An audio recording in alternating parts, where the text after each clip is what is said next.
দিদি দিদি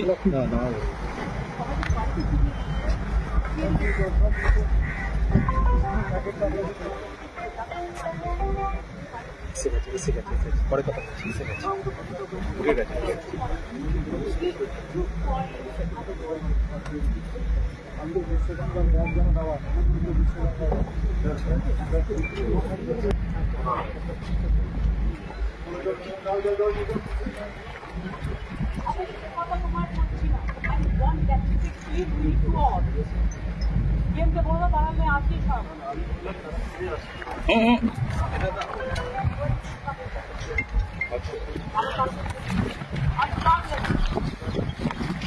জগন্নাথ সাহেবকে দেখতে গেছিলাম, উনি হঠাৎ করে ভর্তি হয়েছিল, ওনার শরীরটা খারাপ।